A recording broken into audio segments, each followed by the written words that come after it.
Hey y'all. So I want to short out this week. We did not get into Psalm 34:10, and we'll move into that next week. But so the necessity, so we require him of necessity and on the authority of his word. I'll repeat some of this next week because it goes into Psalm 34:10. But Psalm 138, and we read this when we were talking about the fact that he hears us. Psalm 138, verse 3, and verse 2. I bow down before your divine presence and bring you my deepest worship as I experience your tender love and your living truth. For your word, and the fame of your name you have magnified above all else. At the very moment I called out to you, you answered me. You strengthened me deep within my soul and breathed fresh courage into me. Can you see how that is very descriptive, depicts David's relationship with the Lord? You know, David was a worshiper, and he used to play the harp out in the pastures while he was a shepherd, tending the sheep. I bow down before your divine presence and bring you my deepest worship as I experience your tender love and your living truth. And see, when we come and we worship and we allow his presence to just infuse us, he reveals truth. See, I experience your tender love and your living truth. The truth of the matter was, Goliath was an uncircumcised Philistine who was defying the armies of the living God. Not what they saw. Their natural vision created fear. When the men of Israel saw him, they fled from him terrified.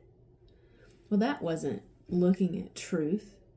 And I understand there are some things going on right now. Some of us are facing things in our lives that could be terrifying if we dwelt on the natural situation. But see, David didn't see there was just a giant warrior, skilled, victorious, a lot of experience, really, really big. I mean, from what we have gathered or can gather from the scriptures, over 9 feet tall. That's really tall. His armor weighed 150. Well, one piece of his armor weighed 150 pounds. It was huge. I can't even pick up 150 pounds. So looking at this giant that, with our natural vision would crush us almost by looking at us, we wouldn't stand a chance. But David did not look at Goliath through natural vision. He saw truth. God gave him clear vision to see deception and to see truth. And so your word has been magnified above all else. At the very moment I cried to you, you answered me, and you strengthened me deep within my soul and breathed fresh courage into me. Verse 8. Now this is the one that I have been repeating to myself, meditating on, and we'll get into it again next week. You keep every promise you've ever made to me. Since your love for me is constant and endless, I ask you, Lord, to finish every good thing that you've begun in me. So when we're talking about I cried to the Lord, or I inquired of the Lord, I went in search of him, asking him.